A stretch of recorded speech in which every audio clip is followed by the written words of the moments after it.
भगवान श्री राम व माता जानकी जी के यह विवाह उत्सव परिणय पर्व का पूर्णता दिवस है। और जिस तरह से हम सांसारिक जीवन में, गृहस्थ जीवन में भी परिवार में ऐसे शुभ मंगलमय कार्य संपन्न करते हैं, तो उसका भी पर्व रूप में पूर्णता का भाव चिंतन आता ही है। अर्थात पूर्ण प्रसन्नमय भाव से, आनंदमय भाव से हमने यथाशक्ति रूप में और यथाशक्ति के साथ साथ पूर्ण चैतन्यता के स्वरूप में कोई भी क्रिया करते हैं, कार्य करते हैं, तो वह कार्य मंगलमय शुभ स्थितियों की ओर अग्रसर होता है। अर्थात जीवन के प्रत्येक कार्य को अगर जीवन में शुभता और श्रेष्ठता लानी है, तो अंतस भाव से, हृदय भाव से कार्य के प्रति एक समर्पण का भाव होना चाहिए। अर्थात मैं दत्तचित्त होकर और प्रसन्नमय भाव से, संकल्प शक्ति भाव से मुझे वह कार्य पूर्ण करना है। पहले यह अंतस भाव में एक निश्चय होना चाहिए, आत्मशक्ति होनी चाहिए। जब यह चेतना होती है तो निश्चित रूप से कार्य के प्रारंभ में ही प्रसन्नमय स्थितियों की वृद्धि होना प्रारंभ हो जाता है।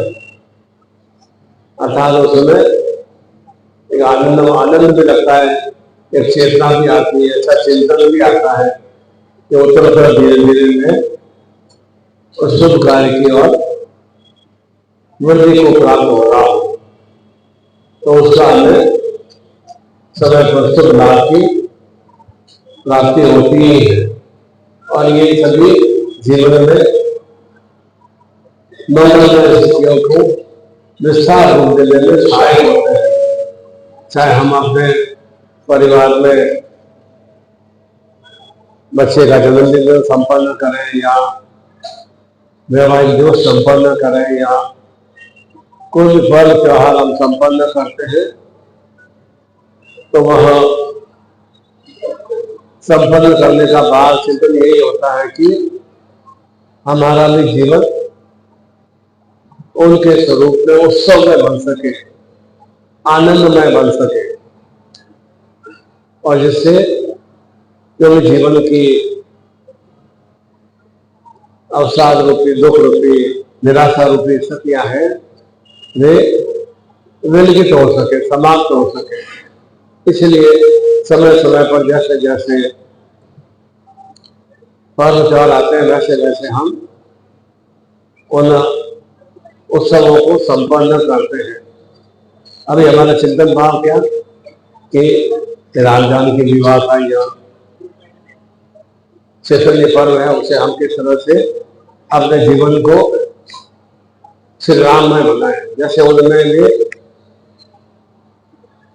16 संस्कारों से थे, वैसे ही हमारे भीतर भी सुसंस्कारों की वर्दी हो।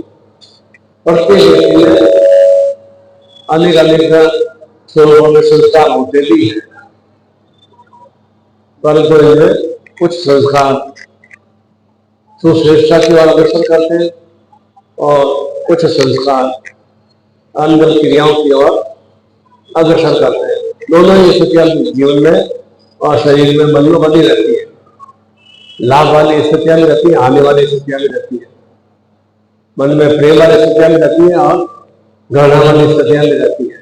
तो जैसा जैसा हम अपने अंतर्भाव में जिन जिन स्थितियों का विस्तार करते हैं, वैसी हमें स्थितियों की जीवन में प्राप्ति होती है। क्योंकि जो कुछ भी हमें जीवन में प्राप्त करना है वो स्वयं के अंतर्भाव से ही प्राप्त होता है। पहले मैं आपको प्रेम प्रदान करूंगा तो निश्चित रूप से मेरे पास आपकी तरफ से प्रेम ही आएगा। अवदत्त प्रयास हो अवदत्त में आएगा, गणना करूंगा तो गणना ही आएगी। और कोई तिरस्कार वाली स्थितियां करूंगा, तिरस्कार वाली स्थितियां ही मुझे प्राप्त होंगी। अर्थात तात्पर्य क्या कि जो भी जीवन में हम दुखमय या सुखमय स्थितियां भोग रहे हैं या प्राप्त कर रहे हैं, ये सही हमारे ही द्वारा निर्मित की गई है, हमारे द्वारा ये बनाई गई है।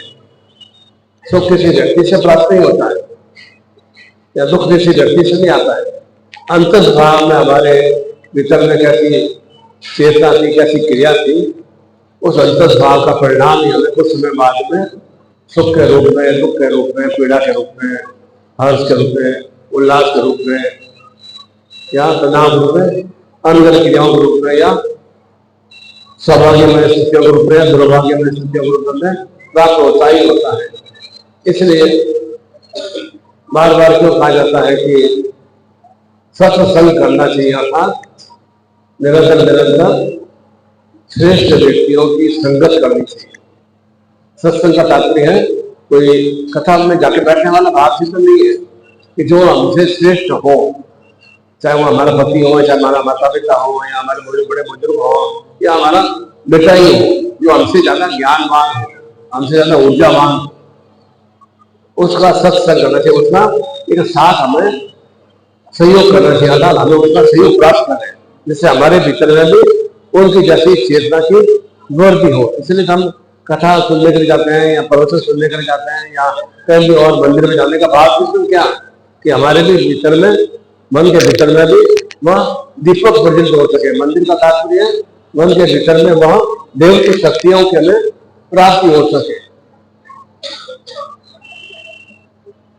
आप तो जानते हो कि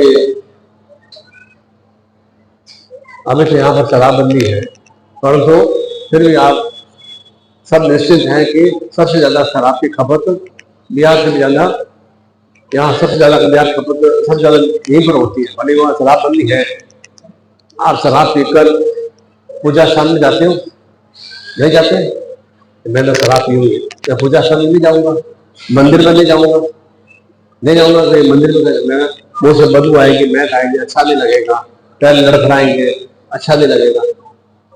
आप शराब पीकर मंदिर में नहीं जाते, पूजा में नहीं बैठते, या गुरु मंत्र करना है या रामायण का पाठ करना है या कथा वाचन हो रहा है या आरती में नहीं जाएंगे। क्यों कि आप मन में चिंतन क्या है, मैंने कुछ अनगल पान किया हुआ, अनगल कुछ चीज खाई हुई है या पी हुई है, तो आप वहाँ मंदिर में नहीं जाएंगे, आरती में नहीं जाएंगे, कथा में नहीं जाएंगे, या पूजा में नहीं बैठेंगे या मंत्र जाप में नहीं बैठेंगे, नहीं जाएंगे ना। कि आपके मन में एक चिंतन आया हुआ है कि आज मंगलवार का दिवस है, आज गुरुवार का दिवस है, आज शनिवार का दिवस है, शनि मंदिर में नहीं जाना, आज शराब पी लिया थोड़ा, इसमें पैर लड़खड़ाएंगे, अच्छा नहीं लगेगा, और वहां भगवान से प्रार्थना करूंगा, भगवान क्या मन क्या श्राप दे दे, मन में अंधविश्वास रहती है। पीने के बाद में ज्यादा होश आता है ना, पीने के बाद में तो ऐसी सच अंदर भाव की क्रिया मालूम पड़ती है मेरे अंदर में क्या दोष है। तो जब आप शराब पीने के बाद में मंदिर में नहीं जाते हैं, पूजा स्थान में नहीं जाते हैं, मंत्र जाप में नहीं जाते हैं, कथा वचन में जाते हैं, आरती में नहीं जाते हैं, तो शराब पीकर घर में क्यों जाते हैं? घर में क्या हमारे माता पिता जिन्होंने हमें जन्म दिया अभी हमारे देव स्वरूप में नहीं है? क्या हमारे पत्नी या पति नहीं है जो कि हमें इतना हमारा सही रूप से पालन पोषण माँ के रूप में कर रहे हैं, पत्नी के रूप में कर रहे हैं, हमें सेव कर रहे हैं? क्या वहाँ हमारी संतान नहीं है जो कि हमारे ईश्वर की कृपा से हमें संतान की प्राप्ति हुई है? हमारे खुद के कुछ अच्छे सुसंस्कार हुए होंगे इसलिए संतान की प्राप्ति हुई है। क्या हमारे संतान वहां नहीं है? क्या हमारे घर में पूजा का स्थान नहीं है? तो फिर ये शराब पीकर हम जब वहां बाहर नहीं जा सकते हैं तो घर में कैसे शराब पीकर आते हैं? और उसका हमें लाभ क्या प्राप्त होता है?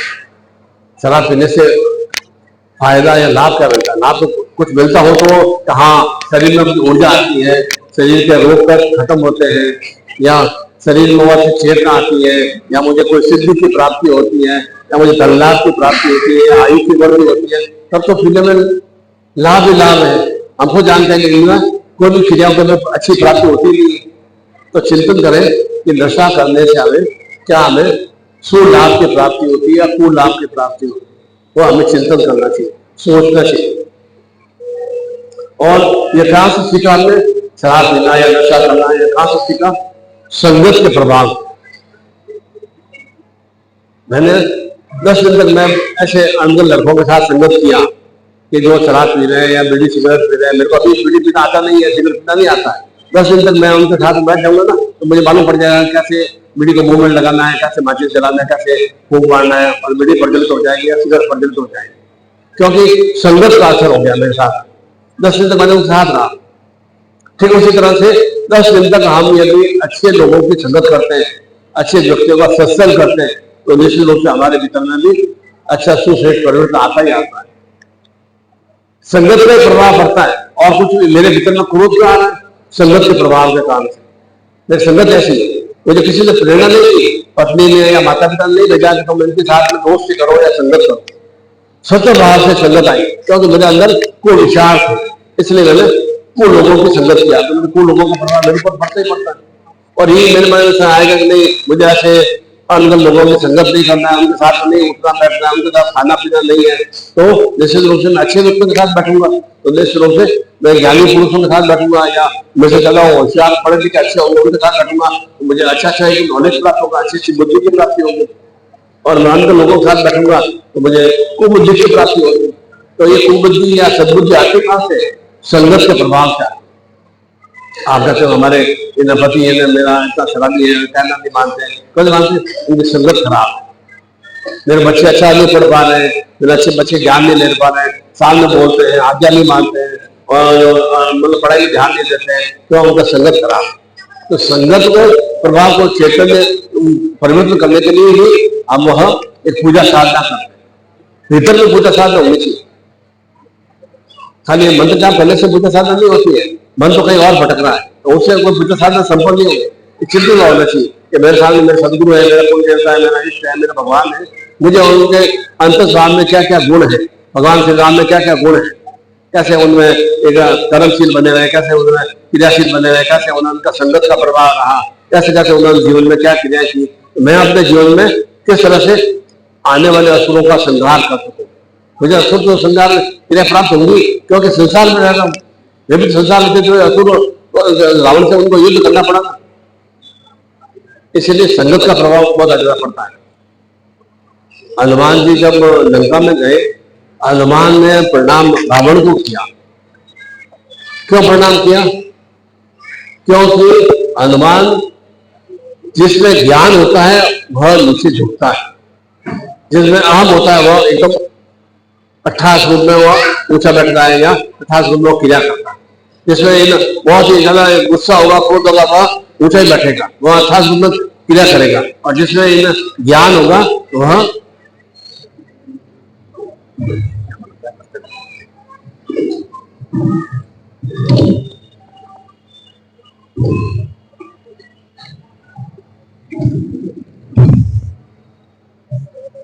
हम तो श्री क्या हो गया, हम तो श्री हनुमान जी ने इन्हें ज्ञान बुद्धि के स्वरूप से इसलिए उन्होंने वह अहंशाली था रावण, इसलिए उन्होंने उसको प्रणाम किया।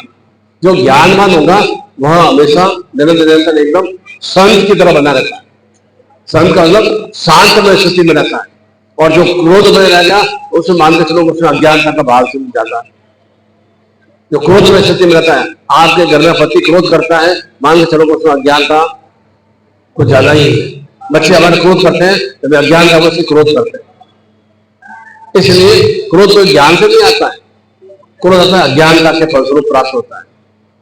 और उस अज्ञानता को समाप्त करने के लिए नित्य प्रतिदिन हमें सत्संग की क्रिया हमें संपन्न करना चाहिए। अर्थात अच्छे अच्छे व्यक्तियों का हमें संग करना चाहिए, सानिध्य करना चाहिए, जो हमसे अच्छे ज्ञानवान है। अभी हम सत्यवाद की दीक्षा, गुरु दीक्षा और जो भी आपकी अन्य विशेष रूप से प्रधानमंत्री की विवाह पंचमी पर महाचिंतन है, उससे भावचिंतन लेकर आए। तो वो भावचिंतन की पूर्णता की प्राप्ति के लिए हम दीक्षा की क्रिया संपन्न करेंगे, जिससे कि मैं भी उस क्रिया में दक्ष हो सकूं, परफेक्ट हो सकूं। दीक्षा का भावचिंतन नहीं तो मुझे उसमें एक परफेक्ट होना था। मेरे पास भीतर में कुछ न्यूनता या कमी है, और न्यूनता और कमी को मुझे समाप्त करना है। हाथ जोड़ लेंगे।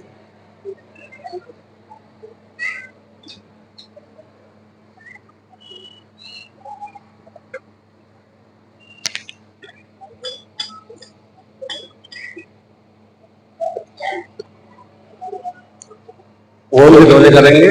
हरि ओम,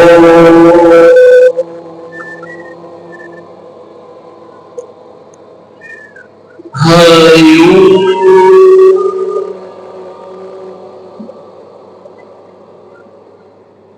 हरि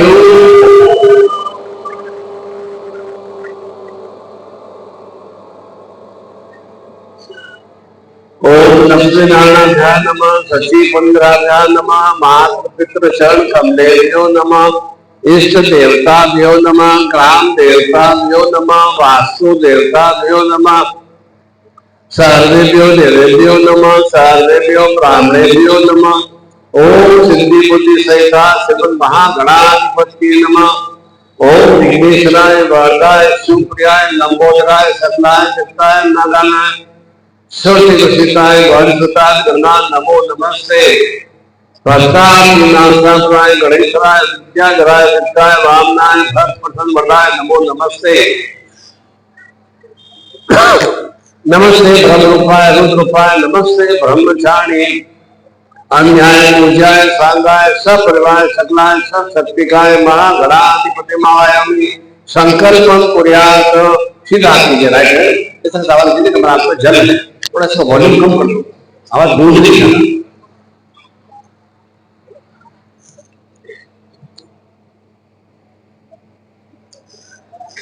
एकदम हाथ स्ट्रेट रखिए।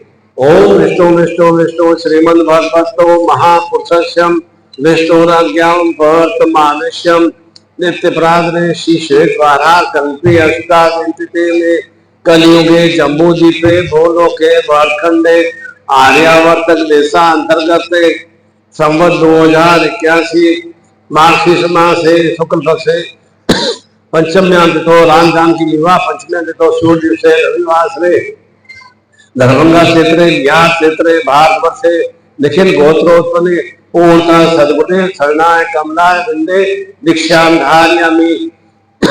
माता पिता का नाम बोलिए, पति पत्नी का नाम बोलिए, अपने संतान का नाम बोलिए, और जैसे आप जीवन में चिंतन की क्रिया चाहते हैं या कामना पूर्ण करते हैं वह मन में उच्चारण करना है।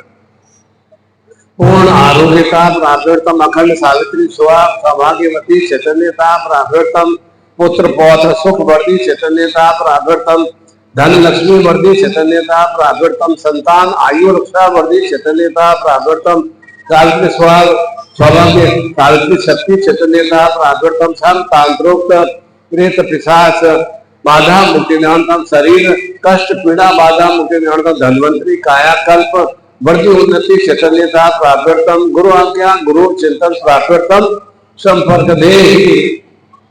अब बोले तम चित्ते मम चित्ते तम प्राण मम प्राण तम चिंतय मम चिंतय तम आज्ञा सजीवन परिपालना। जो भी मन में काम में इच्छा करते हो जल को छोड़ दीजिए। आपको एकदम दिया होगा, धागा दिया होगा आपको, दोनों अंगूठा में डाल दो, लास्ट अंगूठे में डाल दो। नारायणाय गुरुभ्यो नमः। ओम परम तत्वाय नारायणाय गुरुभ्यो नमः। ओम ह्रीं मम प्राण देह रोम प्रतिरोम चैतन्य जागृय भी ओम नमः। ओम ह्रीं मम प्राण देह रोम प्रतिरोम चैतन्य जागृय भी ओम नमः। ओम भूर्भुवः स्वः तत्सवितुर्वरेण्यं भर्गो देवस्य धीमहि धियो यो नः प्रचोदयात्। ओम मम शरीर संताप दोष तंत्र निवारणाय फट। ओम मम शरीर संताप तंत्र दोष निवारणाय फट। ओम मम शरीर संताप तंत्र दोष निवारणाय फट। ओम मम शरीर संताप तंत्र दोष निवारणाय फट। ओम मम शरीर संताप तंत्र दोष निवारणाय फट। आगे चक्र पे हृदय पे इन आशय चिन्हों को मंत्रों को स्पर्श कर दो। क्या मंत्र बताया कि मेरे शरीर के भीतर में जो भी संताप है, मतलब रोग ग्रस्त पीड़ा है, मानसिक चिंता है, उद्विग्नता है, क्रोध है, तनाव है, और वे सभी तंत्र का मतलब है वे शरीर को बहुत विचलित कर रहे हैं। तंत्र कोई व्यक्ति नहीं है, तंत्र कोई ऐसा नहीं कोई ना सामने आके मेरे ऊपर कोई क्रिया करना, बहुत नहीं है। तो मेरे शरीर के अंदर कुछ जो सामान्य रूप में क्रियाशील रहना चाहिए, एक चैतन्य रूप में प्रसन्न में रहना चाहिए, वह प्रसन्न में नहीं है। वह मेरे ऊपर किसी ने किसी स्वरूप में कुछ मेरे संताप दोष के फलस्वरूप या मेरे कुछ अनर्गल कर्मों के फलस्वरूप या कुछ मेरे पूर्व जन्मों के पापों के फलस्वरूप जो भी मेरे शरीर के अंदर में रोग हो गए हैं, तंत्र रोग हो गया है, पीड़ा हो गई है, या कुछ विचलितता बनी रहती है, या आश्रम में मैं तनाव में होना रहता हूँ, कुछ मैं खोया खोया रहता हूँ, डिप्रेशन में रहता हूँ। ये क्या है? ये सब चीजें ये जीवन को अधोगति की ओर, विचलित गति की ओर आकर्षित करती है। ये सामान्य सत्यों को आकर्षण नहीं करती है। तो न तो मेरा कोई काम में मन लगता है, न मेरा कोई खाने में मन लगता है, न ही मेरा कोई आराम करने में मुझको ऐसी ऊर्जा की प्राप्ति होती है, न मेरा कोई बातचीत करने का कोई इच्छा शक्ति रहती है। वहां इस तरह का शरीर के भीतर में इस तरह के जो संताप दोष आते हैं वे कुछ न कुछ अन्य क्रियाओं मेरे ही कर्मों के फलस्वरूप प्राप्त हो रहे हैं। चाहे वह किसी न किसी ने द्वारा में कुछ न कुछ अनगल कर्म पिछले वर्षों में किए होंगे या पिछले जन्म में किए होंगे, उसके फलस्वरूप मुझे घर में ऐसी स्थितियों की प्राप्ति हो रही है। तो उस संताप दोष निवारण के लिए वह मैंने आपको मंत्र बताया। हाथ खोलेंगे। ओम स्वस्ति न इंद्रो सर्वा स्वस्ति न पूषा विश्ववेदा स्वस्ति नो बृहस्पतिर्धातु प्रस्वा मनुष्य प्रसिद्ध मातरम शुभम यावान विशेषु जगमय अग्नि जिह्वा मनम सूर्यक्षो विश्वे नो देवा अवसाद बंदियम भद्र कर्णे सोन्याम देव हितम मिलायु सस्मिन्नु शरदो यंति देवाम यत्राम न चक्राम जरसम पुत्रा सुत्र पितरो भवन्ति महानुमद्यारितो अदिति धोर दिन चरन्ति माता सपिता सपुत्र विश्व देवादि पंच जनादि जात मदि नित्यम जो मम शिष्य ग्रह सर्व सुख सौभाग्यता प्राप्यर्थम आरोग्यता प्राप्यर्थम संतान कुल वंश वर्गी शक्ति चैतन्यता प्राप्यर्थम पुत्र पौत्र सुख वर्गी उन्नति चैतन्यता प्राप्यर्थम कार्य व्यापार रोजगार धन लक्ष्मी वर्गी चैतन्यता प्राप्यर्थम महाकाल महामृत्युंजय सतायु जीवन प्राप्ति वर्गी चैतन्यता प्राप्यर्थम शरीर अंतः तंत्र प्रेत पिशाच शरीर बंधन घर बंधन बाधा मुक्ति निवारणतम संपर्क दे वचनों को आगे चक्र पे और आगे बाद स्मरण करा दो। आगे चक्र पे क्यों स्मरण कराते हैं? जब आरती भी देते हैं चरणामृत भी देते हैं प्रसाद ग्रहण करते हैं अर्थात मुझे बुद्धि चैतन्य और जागृत रहे और आंखों का स्पर्श क्यों दिया था कि मेरे चक्षुओं में अच्छी भावनाओं को देखने का चिंतन भाव आए, मेरे सुश्रेष्ठ भावनाओं को देखने की क्रिया करूं और उसके माध्यम से मेरा अंतर में अच्छे विचार है इसलिए हृदय का स्पर्श करते हैं। तीनों स्पर्श करने का आगे चक्र पे आंखों पे हृदय का स्पर्श करने का बात नहीं रहता, चाहे वो प्रसाद ले रहे हो चरणामृत ले रहे हो या आरती ले रहे हो उसमें भाव से नहीं रहता। या सदगुरुदेव के या भगवान के चरण स्पर्श करते हैं तो उसी तरह से आशीर्वाद हमें ग्रहण करना चाहिए। क्या बताया था मैंने क्यों इन शरीर के अंदर इस तरह की विचलितता आती है? ये अनगल कुछ क्रियाओं का आती है।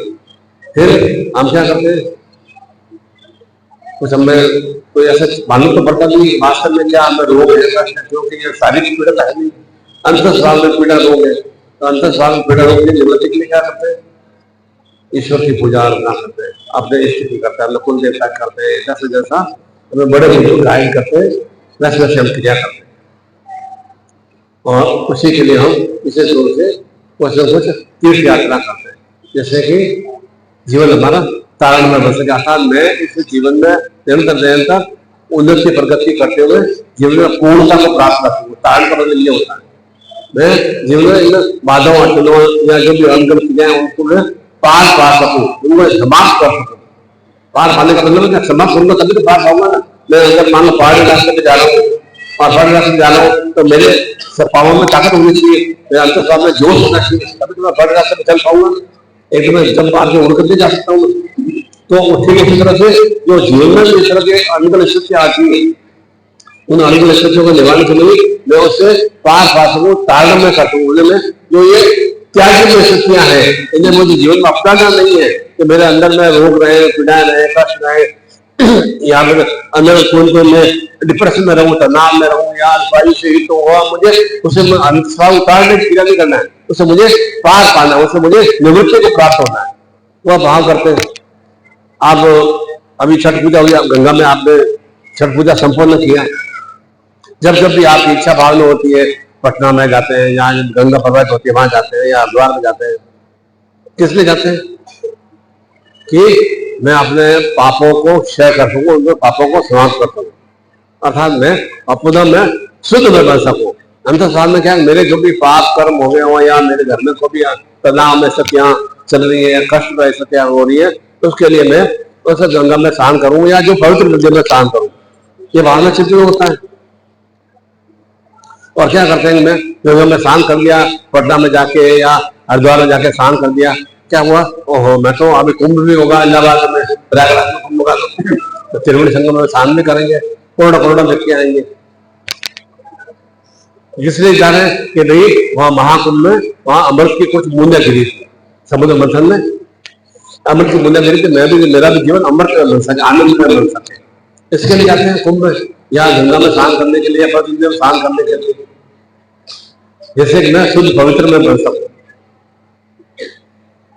एक बार ऐसा करना जब भी आप पवित्र नदी किनारे जाओ ये तो शीशी के अंदर गंदे नाले का पानी भर देना, कोई भी शीशी में गंदे नाले का पानी भर देना और टाइट ढक्कन बंद कर देना और थोड़ी देर तक उसे गंगा के नदी में से पकड़ के रखना, अंदर जल में रखना, आधे घंटे तक रखना, ठीक है ना? आधे घंटे तक रखना। बाद में क्योंकि गंगा में तो उसमें नाले ही आपने पवित्र किया ही, उस गंदे नाले का जल आप पी जाएंगे नहीं पी पाएंगे ना? क्यों नहीं पी पाएंगे? क्योंकि बस शुद्ध नहीं हुआ। इसलिए शरण को आप लेंगे नहीं, ये गंदे नाले का पानी भरा हुआ है इसमें, तो उस गंदे नाले का गटर का पानी भरा हुआ है, अब आज को 1 घंटे तक गंगा नदी में ऐसा रखो, फिर आप 1 घंटे बाद निकालोगे, नहीं आज तो पवित्र हो गया, तो आप उसको ग्रहण करेंगे, इसको गंदे नाले पानी को नहीं कर पाएंगे ना। क्यों नहीं कर पाएंगे? क्योंकि वह शुद्ध बनाएंगे। ठीक उसी तरह से हम भी क्या क्रिया करते हैं, आधे घंटे तक 1 घंटे तक जैसे जैसे हमारा चिंता होता है, 25 रुपये लगा दिए, 27 रुपये लगा दिए, 40 रुपये लगा दिए, मतलब सब पितरों के नाम से भी रुपये लगा देते हैं। तो क्या हम वहां गंगा में स्नान करके पवित्र में बन पाते हैं? क्या हमारे पाप को खत्म होते हैं? निश्चित रूप से नहीं हो पाते। क्यों नहीं हो पाते? क्योंकि अंतर स्वभाव में जो पाप हमने आत्मसात किए उनको समाप्त करने के लिए कुछ भी साधना, पूजा अर्चना कीजिए, आप कुछ भी नहीं कर पा रहे, इसलिए हमारे पाप खत्म नहीं होते। मैं तो 20 बार गुरु जी हरिद्वार जाके आ सका हूँ, मैं तो 2500 बार मैंने तो छठ पूजा वहां पटना में जाके किया, नदी किनारे में किया, गंगा में करने से किया, 3 दिन तक मैंने क्रियाएं की है, पर तो मेरे घर में कोई दुख खत्म नहीं हो रहे। क्यों नहीं खत्म हो रहे? क्योंकि हमने वो गंगा नदी के भाव चिंतन को नहीं समझा। वह गंगा नदी का भाव चिंतन क्या है, मेरे पापों का क्षय कैसे होगा, उसके लिए चिंतन क्या है, मुझे इस तरह से सत्संग करना है, वह सच मैंने नहीं किया। मैंने गंगा नदी में डुबकी में जरूर लगा दी, मैं 50 बार द्वार जाकर डुबकी में लगा दी, मैं कुंभ में जाकर डुबकी लगा दूंगा, और तो मैंने उनका कुंभ का भाव चिंतन क्या है, और किस तरह से मेरा भी शरीर कुंभ के समान है, घड़े के समान है, मेरा भी जीवन कैसे अमृत में बने, बहुत मैंने चिंतन नहीं किया। मेरा अंतर्भाव में समाप्त हो, विश्व समाज हुआ, हमने क्रिया नहीं की। मेरे अंदर में जो भी दोष है, संताप है, कष्ट है, दुख है, पीड़ाएं है, उनका शत्रु है, क्या मेरे शरीर में अनेक तरह के विकार है, अनेक तरह की कुभावना है, उनको समाप्त करने की मैंने क्रिया नहीं की, तो मैं पवित्र में बन ही नहीं पाऊंगा। वही तो हम क्रिया करते हैं। फिर हम कहते हैं नंदन को गुरु जी आपने कहा था कि मैं तो कुंभ में जाना है, कुंभ में जाता है, आपने कहा था बद्रीनाथ जाना, बद्रीनाथ में जाता है, तो मेरे कष्ट खत्म नहीं हुए। बद्रीनाथ का भाव भी तो समझे कि वहां सारिग्राम भगवान स्वरूप में विष्णु भगवान वहां विराजमान है। विष्णु मूर्त क्यों है, किस तरह से देख विश्व का पान करने के बाद अमृत में प्रदान करते हैं, उसके भाव को हमने समझा। मेरे अंतर भाव के जिस स्वास्थ्य का क्यों हो, मेरा अंतर भाव इतना बोल में मेरा पुरुष की भावना है, विचारों में इतना मलिन भावना है, क्रिया में मेरे विचार में स्थिति है, उनको समाप्त करने की हम क्रिया करते हैं। तो इसलिए पहले क्या करना है, हमें अंतस्भाव में शुद्धता का भाव से दूर बनाना है। हम करेंगे नहीं, क्यों नहीं करेंगे? मैं क्यों करूं, मेरा पति ऐसा है, मैं क्यों करूं, मेरा संतान ऐसा है, मैं क्यों करूं, मेरे माता पिता ऐसे, मैं क्यों करूं, मेरे सास ससुर ऐसे, मेरे रिश्तेदार ऐसे, मैं क्यों करूं? पहले वो करेंगे, बड़े बुजुर्ग हैं, वो करेंगे तो मैं करूंगा। हम चिंतन कर रहे हैं, पहले वो सामने वाला करेगा तब मैं करूंगा। मुझे अपना शुद्धि भाव नहीं है, मैं दूसरा दोष देख रहा हूँ, मुझे अमुक अमुक दोष है, वे करेंगे तो मैं करूंगा। मेरे माता पिता करेंगे तो बेटा कहेगा मैं करूंगा, बेटी कहेगी मैं करूंगा। उसके दोष उसको भोगने, उसको भोगने, माता पिता को भोगने। माता पिता को बेटा ले नहीं सकता, और बेटे के कष्ट माता पिता को नहीं ले सकते। उसे चेतना प्रदान कर सकते हैं, गुरु आपको एक शिक्षा प्रदान कर सकता है, और शिक्षा को जीवन में उतारते या नहीं उतारते वो आपका चिंतन भाव। आप स्कूल में हमारे बच्चे भी जाते हैं, स्कूल बच्चे जाते हैं तो टीचर की जो अध्यापक पढ़ाता है उसके चिंतन भाव को कितना आशीर्वाद करते हैं, आसन करते हैं। उसी के हिसाब से या तो फर्स्ट में आएंगे, सेकंड में आएंगे, या थर्ड या फेल होंगे, या पढ़ के पाएंगे। वैसे उस शिक्षा को टीचर को एक ही है, टीचर अलग नहीं है, अलग टीचर है, थर्ड डिवीजन में अलग टीचर, फेल करने के अलग टीचर, टीचर एक ही है। पर तो उसे इस तरह से वो जीवन में बच्चे उतारने की क्रिया करते हैं, उसे ग्रहण करने की क्रिया करते हैं। ठीक उसी तरह से हम भी भगवान के संतान रूप में, बच्चे के रूप में हम भगवान के एक ज्ञान को या गुरु के ज्ञान को कितना जीवन उतारने की क्रिया करते हैं, तब हमारे जीवन में एक सुपरिवर्तन वाली स्थिति आती है, तब जीवन में हमारे श्रेष्ठ परिवर्तन वाली स्थिति आती है। परिवर्तन आता भी नहीं। क्यों नहीं परिवर्तन आता है? क्योंकि मैंने क्या बताया था कल में, कथा में जाते हैं, आप कथा में जाते हो, जो कथा पूरी हो गई 2-3 घंटे की भागवत कथा या शिव पुराण पूरा हो गया, कपड़े घटर देते हो, पीछे से आगे से घटर देते हो, तो भाई अच्छा कोई भी शरीर के ऊपर कुछ लगे नहीं, जो भी मिट्टी दशा वो भी उड़ जाए, तो जो थोड़ा बहुत विचार है वो भी निकल जाए, ये इसलिए घटर देते। तो इसलिए उसको उतारने के लिए थोड़ा एक संकल्प शक्ति चाहिए, और संकल्प शक्ति आपके भीतर विद्यमान है, उसे जागृत करने का भी आपकी चेतना है, और दूसरा दृढ़ता नहीं बना कर रखते। अब हर बार क्या आप एक कर जाएंगे, क्या संकल्प लेंगे, नया साल बहुत हैप्पी जो बहुत अच्छा जाए, मेरा व्यक्तित्व अच्छा हो, ये संकल्प लेंगे। और चिंतन भी करेंगे 30 तारीख को दिसंबर में चिंतन भी करेंगे। ऐसा ऐसा मुझे नए साल में 25 में जनवरी से ऐसा होना चाहिए। ऐसा मैं नियम से रोज सुबह उठ के योगा प्रणाम करूंगा, आधा घंटा भगवान का नाम लूंगा, गुरुमंत्र करूंगा, आरती संपन्न करूंगा, ऐसा संकल्प लेते हैं। और अपने खान पान में आचार विचार रखूंगा, इस तरह से शुद्धता का भाव रखूंगा, बोले में संयम रखूंगा, मैं अपने काम में दुकान की तरफ अपने नौकरी का बड़ा ध्यान दूंगा। सब संकल्प आप लेंगे, ये लिए साल में आपका संकल्प रहेगा। 5 दिन बस स्थिति आ जाएंगे जैसे अभी दिसंबर चल रही है। कोई क्यों नहीं आता है? क्योंकि उसमें एक धैर्य तो उस मार्ग में हम चल नहीं पाते। इसलिए चाहते काम सब है कि परिवार में सीता जैसी हमारे पत्नी आए, स्त्री आए, बहू आए, बेटी आए, है ना, हमारे राम जैसे हमारे संतान हो, पुत्र हमारा राम जैसा हो, गुणवान हो, योग्य हो, थोड़ा संस्कारवान हो। परंतु ये संस्कार एकाएक भी है। उन्होंने जैसे गुरु से साधना पूजा चेतना को प्राप्त किया, तब ये सुयोग बन पाए।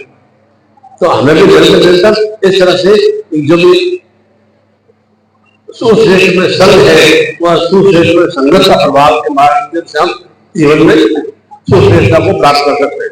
जीवन मेरा स्वयं का है, उस जीवन में कैसे अधोगति की ओर करना है तो अंतर क्रिया करनी है। मुझे क्रोध करना है तो अंतर क्रिया करनी पड़ेगी। और मुझे निरंतर ऊंचाई को प्राप्त करना है, सुश्रेष्ठ प्राप्त करना, तो कदम कदम एक एक कदम करके मैं सुश्रेष्ठता से युक्त हो सकता हूँ। चिंतन दोनों का मानस चिंतन मेरे चिंतन दोनों ही भाव चिंतन है। अब चिंतन जो मेरा हावी होगा उससे केवल मैं हो पाऊंगा। इसलिए मैंने क्या बताया, मंत्र क्या बताया था, शरीर बंधन क्यों बना हुआ? शरीर बंधन अंदर क्रियाओं बंधा हुआ है।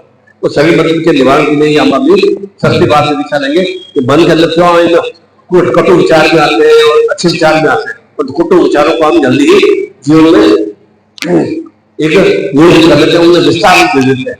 अंदर विचार भी आते हैं, अंदर खान पान करने के विचार भी आते हैं, पूजा नहीं करने के विचार भी आते हैं, अंदर अंदर गाली गलौज करने का भाव भी आता है, अंदर दूसरों के प्रति बुरी भावना भी आती है। उसका ऐसा नाश हो जाए, उसका ऐसा इस तरह अंदर चीजें हो जाए, वो भावना भी आती है, अच्छे विचार नहीं आते।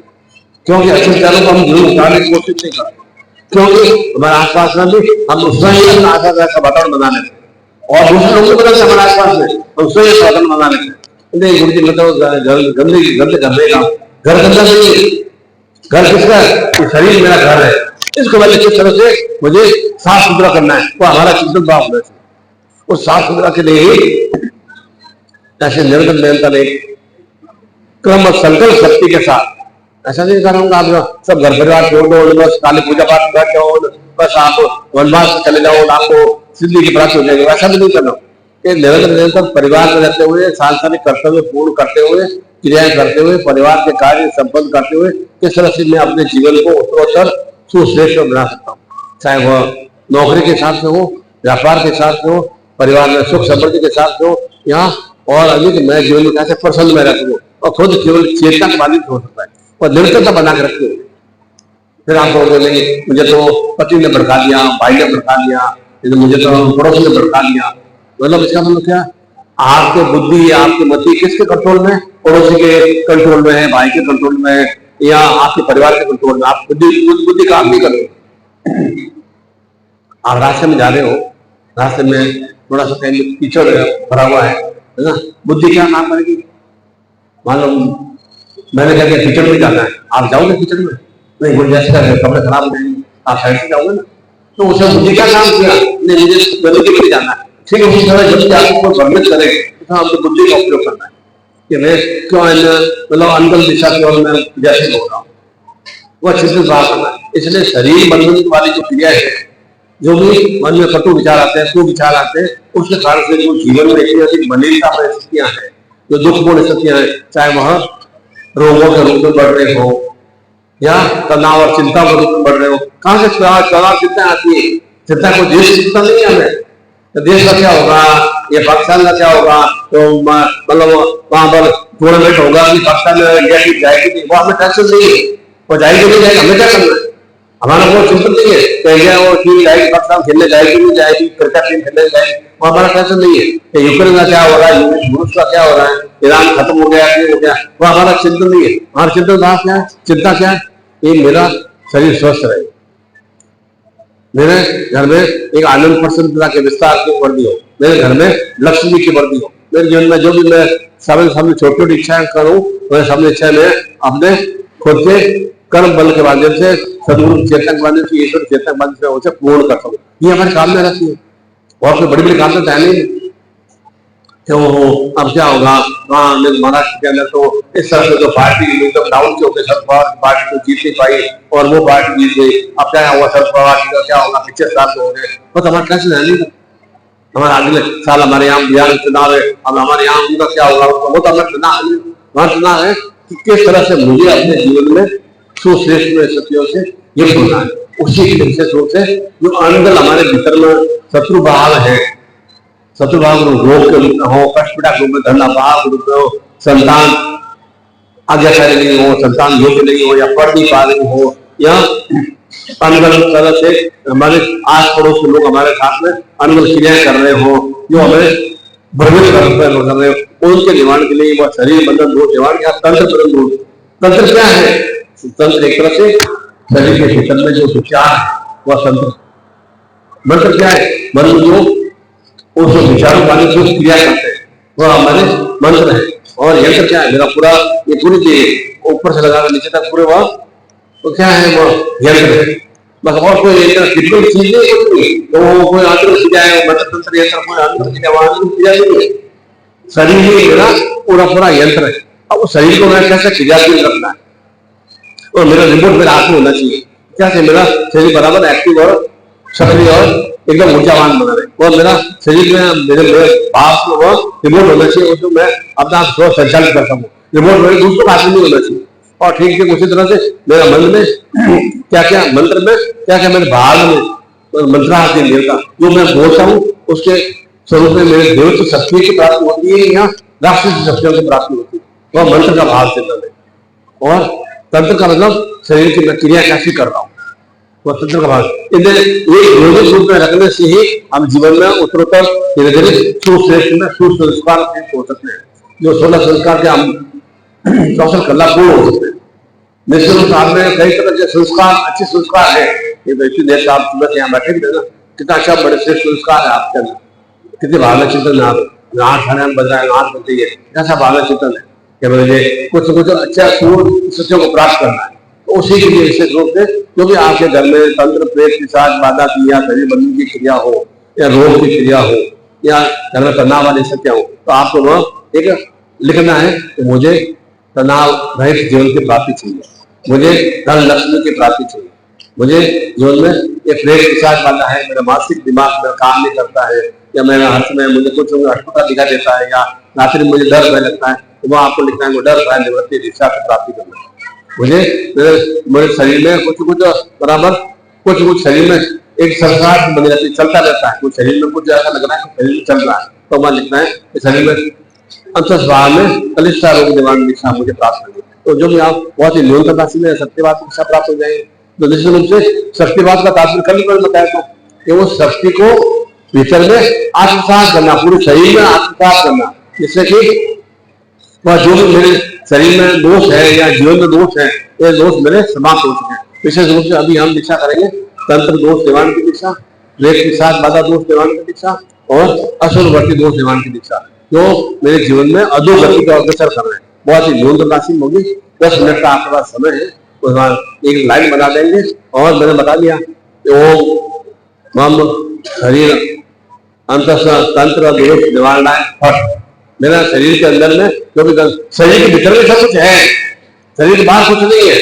अच्छे खान पान की इच्छा है, शरीर के भीतर में जागृत होगी।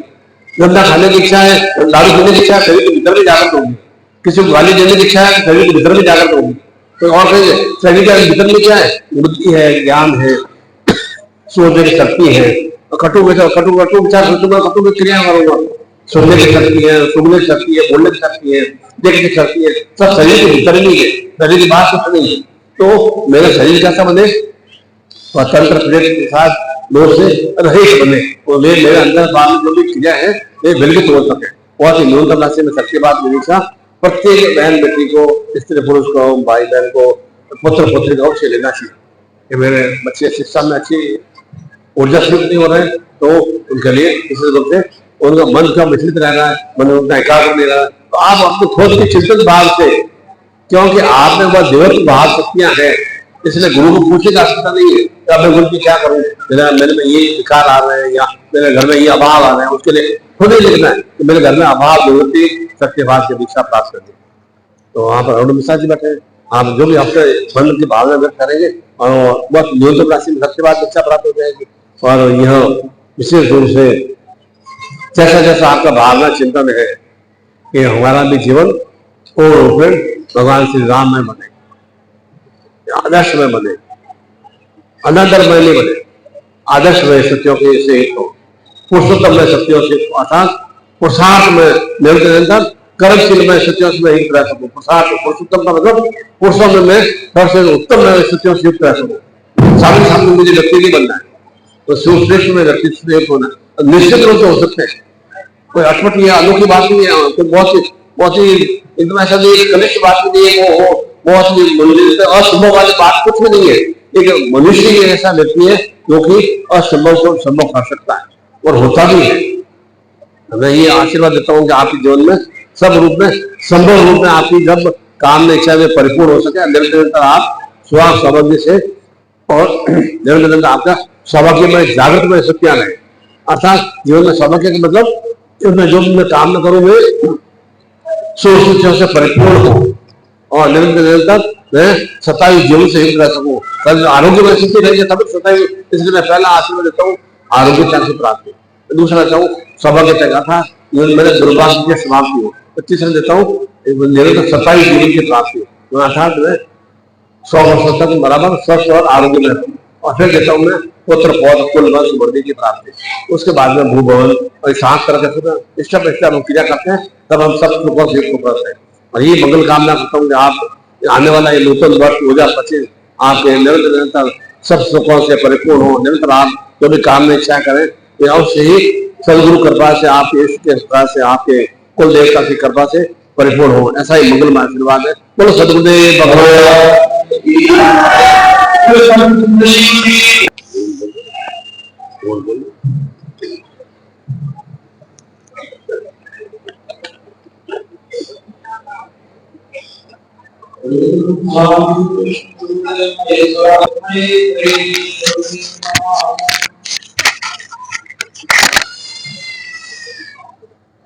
जीवन में जितनी भी भाव क्षमता